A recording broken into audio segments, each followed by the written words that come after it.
Hello everyone. दोस्तों बहुत स्वागत है आप सभी का एक बार फिर से नाबार्ड रिलेटेड वीडियो में। मेरा नाम है Kailash Tiwari, x-CFO union bank of India. काफी टाइम बाद आज हम नाबार्ड के रिलेटेड कुछ डिस्कशन करने वाले हैं। पिछली वीडियो में हमने डिस्कस किया था रिजल्ट आने के बाद, नाबार्ड का जब फाइनल रिजल्ट आया था कि कब से इसकी प्रिपरेशन स्टार्ट करनी चाहिए, क्या इंपॉर्टेंट चीजें हैं जो देखनी है, क्या सिलेबस है, कैसे आपको इसको आगे बढ़ाना है, कितनी कट ऑफ रहती है, क्या कंपटीशन रहता है, ये सब डिस्कस किया था। आई होप आपने वो वीडियो देखी होगी। नहीं देखिए तो आपको डिस्क्रिप्शन बॉक्स में लिंक मिल जाएगा, आप उसको जरूर देखिएगा। तो अब मेरा आपसे पहला क्वेश्चन है कि क्या आपने प्रिपरेशन स्टार्ट की, have you started your preparation. और जो दूसरा इंपॉर्टेंट चीज है जिसको आज हम डिस्कस करने वाले हैं, ये वही चीज है जो आपने लगभग हर सक्सेस स्टोरीज में सुना होगा कि हमने सबसे पहले जब अपनी प्रिपरेशन स्टार्ट की तो सबसे पहले हमने देखा कि प्रीवियस ईयर पेपर में क्वेश्चन पेपर का क्या पैटर्न था। उसी पैटर्न को आज हम डिस्कस करने वाले हैं। तो ये सेशन बहुत इंटरेस्टिंग होने वाला है, आप बने रहिएगा। कोशिश करेंगे कि इसको जल्दी से ओवर करें सो दैट कि कम टाइम में आपको ज्यादा चीजें समझ आए और आप अपनी प्रिपरेशन पे टाइम दे सके। अब उससे पहले हम एक लाइन पे बात करेंगे। Time is a created thing, so this you have to understand. To say I don't have time is to say I don't want to. Basically क्या होता है, जब हमको ना कहना होता है ना, तो हम नो नहीं सीधे नहीं बोलते हैं, तो हम एक घुमा के एक आंसर देते हैं। तो वही घुमाने वाली बात है। अगर हम नहीं करना चाहते ना तो हम कहते हैं कि आई डोंट हैव टाइम, मैं तो ये कर रहा हूं, मैं तो वो कर रहा हूं, मैं तो वो कर रहा हूं। बेसिकली एक चीज समझिए, इस सारी चीजों में हर चीज जस्टिफाई हो सकती है, बट एक चीज देखिए कि अगर आपको कोई चीज पानी है तो डेफिनेटली आपको मेहनत करनी पड़ेगी। अगर आपको नहीं पानी है चीज तो फिर तो कुछ भी बहाने। और एक जो सबसे इंपॉर्टेंट चीज है, पढ़ने के लिए कोई भी रीजन नहीं आपको मिलेगा, बट ना पढ़ने के लिए आपको हजारों रीजन मिल जाएंगे, हजारों। तो वो चीज आपको अपने आप से खुद से डिसाइड करनी है, खुद से पूछनी है। तो ये मैं लिबर्टी आपको देता हूं। स्टार्टिंग में एक इंटरेस्टिंग बात बता देता हूं कि 18 को फरवरी को हम एक स्कॉलरशिप टेस्ट करने वाले हैं नाबार्ड का। ऑल इंडिया लेवल का ये एग्जामिनेशन रहेगा। बहुत सारे इसमें एनरोलमेंट्स हैं, अराउंड 1000 से ज्यादा इसमें एनरोलमेंट्स अभी तक हुए हैं, क्योंकि रिजल्ट आने के बाद थोड़ा सा तो डेफिनेटली मोटिवेशन मिलता ही है। बेसिकली इसमें जो हम करने वाले हैं, इसमें जो प्रीलिम्स का पेपर होता है नाबार्ड का प्रीलिम्स या फिर फेज 1 कह लीजिए, तो उसमें 200 क्वेश्चंस आते हैं। यहाँ पे हमने 100 क्वेश्चंस का पेपर बनाया हुआ है। हर एक सेक्शन से 50% क्वेश्चन होंगे। जैसे क्वांट्स के 10 क्वेश्चन होंगे, रीजनिंग के 10 क्वेश्चन, इंग्लिश के 15 क्वेश्चन, डिसीजन मेकिंग के 5 question and then computer awareness के 10 क्वेश्चन, एआरडी एंड ईएसआई इन दोनों के 20 क्वेश्चंस होंगे, 20 एंड 20 क्वेश्चंस। तो ये सारे एग्जामिनेशन होगा मॉक टेस्ट का। और इसमें जो एआरडी और ईएसआई है, एआरडी में आपको ये दोनों टॉपिक पढ़ने हैं, क्योंकि जो 20 क्वेश्चंस होंगे वो यूनियन बजट और economic survey that is related to agriculture sector, और स्टैटिक पोर्शन में cropping pattern, crop production, dry land agriculture. तो ये दोनों टॉपिक आपको पढ़ने हैं। और फिर आप देखिए कि इन दोनों टॉपिक को पढ़ने के बाद आप कितने क्वेश्चन सॉल्व कर पा रहे हैं। सिमिलरली ईएसआई में inflation, budget and economic survey overall. तो ये दोनों टॉपिक पढ़ने, फिर ये देखिएगा कि ये 40 क्वेश्चंस में से आप कितना कर पाए। तो इससे बेसिकली आपको ये एनालाइज हो जाएगा कि आपने जो पढ़ा था वो कितना आपके लिए हेल्पफुल हो पाया था। तो ये मॉक स्कॉलरशिप टेस्ट को जरूर अटेम्प्ट कीजिए। 18 को ये मॉक टेस्ट स्कॉलरशिप टेस्ट होगा। अब आते हैं हम अपनी बात में, मेन जो वो है previous year paper, previous year questions को देखना और उनको एनालाइज करना। तो जनरली हर एक एग्जामिनेशन को स्टार्ट करने की मेथड यही होती है कि सबसे पहले प्रीवियस ईयर क्वेश्चंस देखिए, पैटर्न को समझिए, सिलेबस के साथ स्टिक रहिए और अपनी प्रिपरेशन को स्टार्ट कीजिए। तो सबसे पहले अब हम एनालिसिस स्टार्ट करते हैं। एनालिसिस में सबसे पहले हम देखते हैं रीजनिंग का। तो आप सभी को पता है कि जो नाबार्ड का एग्जामिनेशन है 8 सब्जेक्ट्स हैं। हमेशा मैं कहता हूं आपको jack of all trades master of none वाली अप्रोच पे चलना है, जबकि हम जनरली अपोजिट अप्रोच देखते हैं। बट यहाँ पे आपको इस अप्रोच पे चलना है कि आपको सारे जितने भी सब्जेक्ट्स हैं थोड़ा थोड़ा सब कुछ कवर करना है। मास्टरी नहीं भी होगी तो कोई इशू नहीं, क्योंकि एआरडी और ईएसआई ही मेंस में रहेगा। रीजनिंग को अगर आप देखेंगे इसमें ओवरऑल, तो इस बार लगभग ये मैंने फर्स्ट शिफ्ट का जो 2 शिफ्ट में एग्जाम हुआ था, तो ये शिफ्ट 1 का एनालिसिस है। इन दोनों का ही पीडीएफ, दोनों ही पेपर का कंप्लीट पीडीएफ, जो प्रीवियस ईयर पेपर 2022 का पेपर है वो आपको मिल जाएगा, आप डाउनलोड कर लीजिएगा। सीटिंग अरेंजमेंट के 8 क्वेश्चन थे और ये मॉडरेट लेवल की थी। ओके, अभी हम यहाँ पे थोड़ी चीजें एनालिसिस करते हुए चलेंगे। सिलॉक्स के 3 क्वेश्चन थे, इनइक्वालिटीज के 2 क्वेश्चन थे, ब्लड रिलेशन के 1 क्वेश्चन था, डिस्टेंस डायरेक्शन का 1 क्वेश्चन था, पजल के 5 क्वेश्चन थे। अब अगर आप सिटिंग अरेंजमेंट और पजल को हटा दीजिए तो आप यहाँ पे देखेंगे 5, 6, 7 7 मार्क्स के क्वेश्चन ऐसे थे जो आप इजीली कर सकते थे, क्योंकि सिलॉक्स, inequality, distance direction, blood relations बहुत इजी होते हैं। इसमें भी अगर आप ये देखेंगे जो पजल और सीटिंग अरेंजमेंट था ये मॉडरेट टाइप की थी, बहुत डिफिकल्ट नहीं थी। थोड़ी सी कोशिश करते तो एक जो सीटिंग अरेंजमेंट था, क्योंकि लीनियर था तो वो काफी ईजी था, वो हो सकता था। तो यहाँ पे कहने का मतलब है कि कुछ टॉपिक आपको ऐसा सेलेक्ट करने हैं जिनको आप इजीली सेलेक्ट कर सके। और अभी हम कट ऑफ, क्योंकि अभी रिलीज नहीं हुई है, जब कट ऑफ भी आएगी तब भी आप देखेंगे कि वो सारी कट ऑफ इन सारी चीजों से क्लियर हो जाती है। क्योंकि अभी आपको लगेगा कि कल केवल मैं 7 क्वेश्चंस करके आऊंगा, वहां पे क्या बात करते हैं सर आप। बेसिकली वहां पे आपको ये ध्यान रखना है, आपको 120 मिनट्स मिलते हैं। जिन स्टूडेंट्स ने दिया है वो इस बात को बहुत अच्छे से समझते हैं, और 200 क्वेश्चंस करने। तो आप ये देखिए कि 1 मिनट भी एक क्वेश्चन के लिए नहीं है, जिसमें कि ARD, ESI, GA मिला के 100 मार्क्स का होगा, और उससे आपकी मेरिट बनेगी मेंस के लिए। तो जनरली स्टार्टिंग वहीं से होती है, यहां तक बहुत कम टाइम मिलता है। तो सीटिंग अरेंजमेंट, पजल बनाना तो आप भूल जाइए, बहुत टाइम रहेगा तभी आप बना पाएंगे। तो इसलिए एटलीस्ट जो हो सकता है उसको जरूर टारगेट करना है। तो पहले 7 मार्क्स करेंगे, फिर टाइम बचेगा तो पजल भी। तो ये चीज आपको देख के चलना है। तो अब इससे क्या पता चला कि ये टॉपिक एक तो ऐसे हैं जो इजी हैं, और इनसे कितने क्वेश्चन आए हैं और इनको लेके चलना है। तो इस टाइप से ना, यहां पे मैंने आपको एक पेपर का दिया है। सिमिलरली आप शिफ्ट 2 का बना सकते हैं, 2021 का शिफ्ट 1, शिफ्ट 2 का बना सकते हैं, वो सब हमारी वेबसाइट पे अवेलेबल है, आप डाउनलोड कर सकते हैं। देन आइए क्वांट्स में। तो क्वांट्स में आप देखेंगे DI वाली पाई चार्ट आया था 5 मार्क्स का। नंबर सीरीज के 3 क्वेश्चन थे, सिंप्लीफिकेशन अप्रोक्सीमेशन से रिलेटेड 2 क्वेश्चन थे, अर्थमेटिक के 6 क्वेश्चन थे। इनको अगर हम छोड़ भी दें, क्वाड्रेटिक के 3 थे। तो ये 8 मार्क्स का जो ये वाला पार्ट है, 3, 2 एंड 3, ये वाला इजी टू मॉडरेट था, ये इजीली हो सकता था। जो DI आई थी पाई चार्ट वाली, वो भी रिलेटिवली इजी थी, वो भी डिफिकल्ट नहीं थी। परसेंटेज का कंसेप्ट आप समझते हैं, तो इसको भी आप इजीली कर सकते हैं। इसको अगर आप छोड़ भी दें, क्योंकि इंडिविजुअल क्वेश्चन है, कोई सिंपल इंटरेस्ट, कंपाउंड इंटरेस्ट का, प्रॉफिट एंड लॉस का, बोट, डिस्टेंस डायरेक्शन, ये सारी चीजें, तो अर्थमेटिक वाला छोड़ सकते हैं। इसके अलावा ये सारे क्वेश्चन यहाँ पे डुएबल थे। अब सिमिलरली आपको देखना है, क्योंकि मैंने अगेन वही लॉजिक फिर से अप्लाई होता है, 120 मिनट्स में 200 क्वेश्चंस। तो अल्टीमेटली आपको पहले ये देखना है कि 50% आपका कैसे हो। तो आपको हर चीज देखनी है। अब अगर आपके क्वांट्स रीजनिंग कोई क्वेश्चन ही नहीं है, मान लीजिए आपको बहुत अच्छे से आता है बैंकिंग एग्जामिनेशन, फिर तो सोचना ही नहीं है, और इनको देख के आपको कॉन्फिडेंस आएगा, तो आप जो दूसरे सब्जेक्ट्स हैं उनको कवर कर पाएंगे। तो ये सारी चीजें समझनी है। अब इसमें अगर हम ARD के कंसेप्चुअल क्वेश्चंस को देखें, क्योंकि जो नॉन एग्रीकल्चर बैकग्राउंड के स्टूडेंट्स होते हैं उनके लिए बहुत डिफिकल्ट हो जाता है।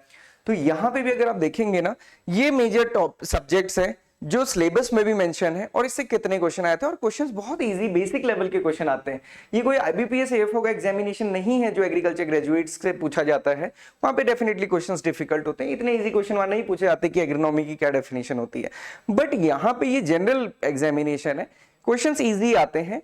और ये आपको देखना है कि बेसिक केवल यही टॉपिक्स कवर करने हैं। और जो मैंने स्टार्टिंग में लिखा था ना, PYQ क्या था, स्टिक टू द सिलेबस, इसीलिए लिखा था कि एग्रीकल्चर पढ़ने के लिए आप अगर आप TNAU या अंग्राव के नोट्स नहीं भी पढ़ेंगे तब भी एग्जामिनेशन क्लियर होता है, बशर्ते आप जो टॉपिक्स हैं उनको कंप्लीट करें रादर देन बुक्स को। क्योंकि जो बुक्स हैं वो BSc एग्रीकल्चर स्टूडेंट्स के लिए हैं, तो उसको पढ़ के बहुत ज्यादा फायदा नहीं होना है।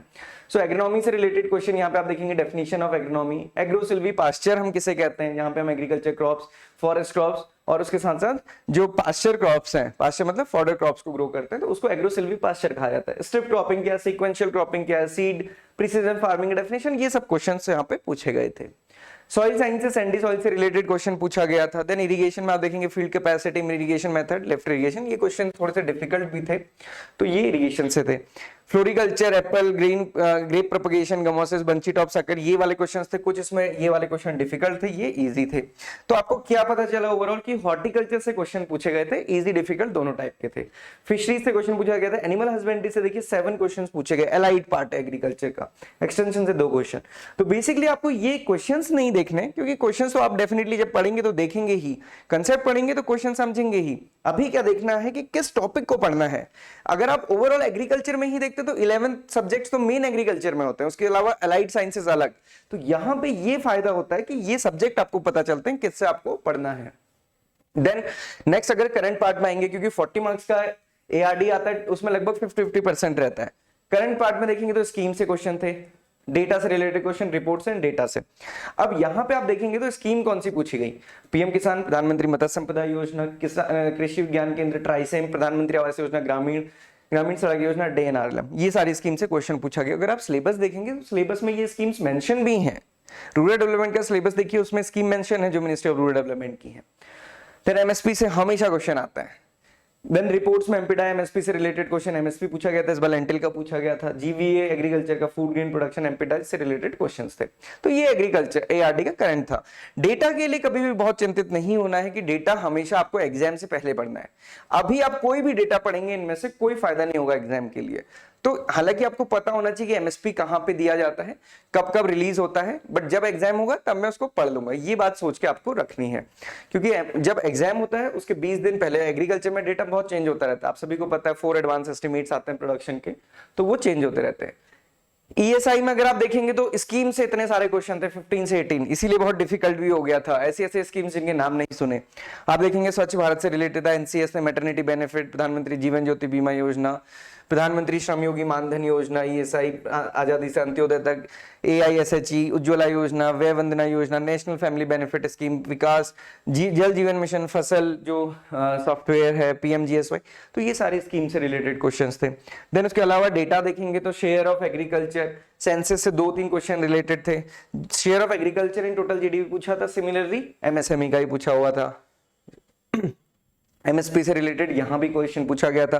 Collection of income tax, population in agriculture ना, सेंसस से अगेन रिलेटेड, तो इस टाइप के क्वेश्चंस यहां पे पूछे गए थे जो डेटा से रिलेटेड थे।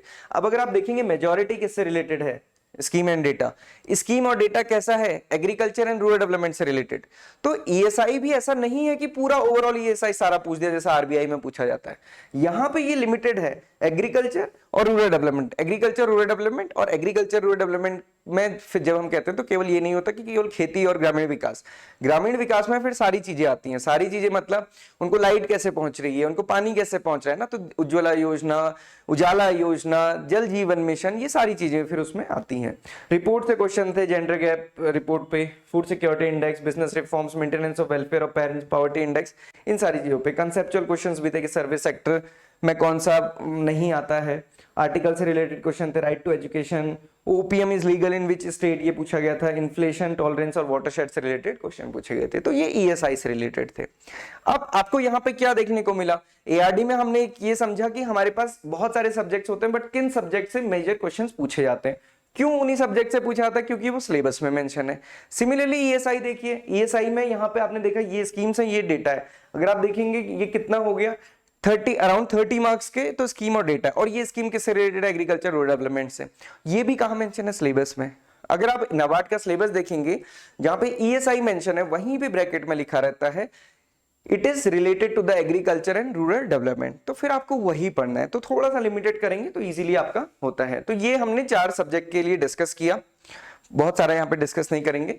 ये असाइनमेंट अब आपके लिए है आगे कि पूरे के पूरे 8 सब्जेक्ट के सारे क्वेश्चंस आपको हमारे पीडीएफ में मिल जाएंगे। मैं नीचे डिस्क्रिप्शन बॉक्स में लिंक भी आपको दे दूंगा, आप उसको डाउनलोड कर सकते हैं वेबसाइट से। शिफ्ट 1 शिफ्ट 2 दोनों का, फेज 1 के दोनों शिफ्ट का आप टेबल बनाइए, 21 का भी उसमें ऐड कीजिए, तो फिर आपको एक बहुत क्लियर आइडिया मिलेगा। जब भी आप पढ़ेंगे तो फिर आपको कॉन्फिडेंस भी आएगा। ये करके देखिए, ट्रस्ट में आपको बहुत कॉन्फिडेंस आएगा पढ़ने में भी, और डेफिनेटली आपको हेल्प होगी। फेज 2 में जो क्वेश्चंस पूछे गए थे, प्रधानमंत्री आवास योजना पे, नमस्ते स्कीम पे, प्रधानमंत्री मत्स्य संपदा योजना पे, पीडीएस पे, इंक्लूसिव ग्रोथ पे, सोशल फॉरेस्ट्री क्या होता है, इकोनॉमिक सर्विस से रिलेटेड क्वेश्चन पूछा गया, एनआरएलएम। अब देखिए कितने सारे क्वेश्चंस तो स्कीम्स हैं, और ये ईनेम, पीकेवीवाई, एनिमल हस्बेंड्री, अब ये जितने भी मैंने गोले करे ये स्कीम्स हैं, और ये स्कीम सारी सिलेबस में मेंशन है। तो ऐसा भी नहीं है कि मेंस के लिए भी आप नहीं कर पाएंगे, आप डेफिनेटली अगर ये सारी चीजें करते हैं तो बहुत अच्छे से आप प्रिपेयर कर पाएंगे। फिर ये सिलेबस है जो भी हमने मेंशन किया था, देखिए हॉर्टिकल्चर यहाँ पे मेंशन है, एनिमल हस्बेंड्री यहाँ पे मेंशन है, agri engineering, water source irrigation, soil and water और एग्रीकल्चर, इन्हीं टॉपिक से क्वेश्चन आते हैं। तो फिर इसके अलावा कहीं जाना क्यों है, बट पढ़ते समय में भरोसा भी नहीं होता। तो दोनों चीजों में से कोई भी एक चीज आपको डिसाइड करनी है। मैं नहीं कह रहा हूं कि आप मेरी बात सुन के बस भरोसा कर लीजिए, आप दोनों साल के चारों पेपर को निकालिए, ऐसे एनालाइज कीजिए, एक सिंपल टेबल बनेगा, कोई बहुत ज्यादा टाइम नहीं लगता है, आप बनाइए, सीरियसली आप प्रिपेयर कर रहे हैं, बहुत अच्छा आपको लगेगा पढ़ने में, और डेफिनेटली आप बहुत अच्छा कर पाएंगे। देखिए स्कीम, मनरेगा से क्वेश्चन, एनआरएलएम से क्वेश्चन, पूरा से क्वेश्चन, पूरा तो अब चेंज हो गई है स्कीम, स्वच्छ भारत से क्वेश्चन, रूरल हाउसिंग, पीएमएवाई, सो ये सारा कुछ मेंशन है, वहीं से पूछा जाता है। तो ये चीज आपको ध्यान रखनी है। आई होप कि इससे आपको काफी बेनिफिट मिलेगा। आप थोड़ा सा समझेंगे कि कैसे प्रिपरेशन को बहुत आप डायरेक्शन में लेके जा सकते हैं, ये जरूर कीजिए। और अगर ये चीज में आपको थोड़ा सा भी कुछ लगता है, कोई भी आप सक्सेस स्टोरीज देखिए, यूट्यूब पे आपको बहुत सारी सक्सेस स्टोरीज मिल जाएंगी। आप देखिएगा, सबसे पहले हर कोई यही बात करता है कि हमने प्रीवियस ईयर क्वेश्चंस देखे, उसमें से टॉपिक देखे कहां से क्वेश्चन आते हैं, उनको पढ़ना शुरू किया। तो सबसे पहले क्वेश्चन समझिए, टॉपिक समझिए, अपने आप को देखिए कि आप कहां पे कैसा कर रहे हैं। जो दूसरी मैंने आपको बताया, पीडीएफ तो मिल जाएगा। पीडीएफ के अलावा एक जो बेटर चीज है वो क्या है कि आपको हमारी वेबसाइट पे ये पूरा क्वेश्चन फॉर्मेट में मिल जाएगा, जैसा एग्जाम में आप अटेम्प्ट करते हैं। तो बेटर है कि आप उसको क्वेश्चन फॉर्म में अटेम्प्ट कीजिए, फिर देखिए कि आप 120 मिनट्स में कितने क्वेश्चंस को कर पाए, सेक्शनल कट ऑफ आपकी क्या बन रही है, ये चीज थोड़ा सा आप देख सकते हैं। इसके अलावा ये स्कॉलरशिप टेस्ट जरूर दीजिए, आपको फायदा होगा इससे। डेफिनेटली फर्स्ट रैंक आ गई तो और बेनिफिट होगा, बट डेफिनेटली आप एक टेस्ट देंगे तो आपको अपनी रैंकिंग भी पता चलती है और कैसा आप कर रहे हैं ये भी आपको काफी हद तक समझ आता है। प्रीवियस ईयर पेपर ये सारे आपको यहाँ पे मिल जाएंगे, 2018, 19, 20 के, 21 का देखिए दोनों शिफ्ट के यहाँ पे हैं, 2022 के भी दोनों शिफ्ट के यहाँ पे अवेलेबल हैं।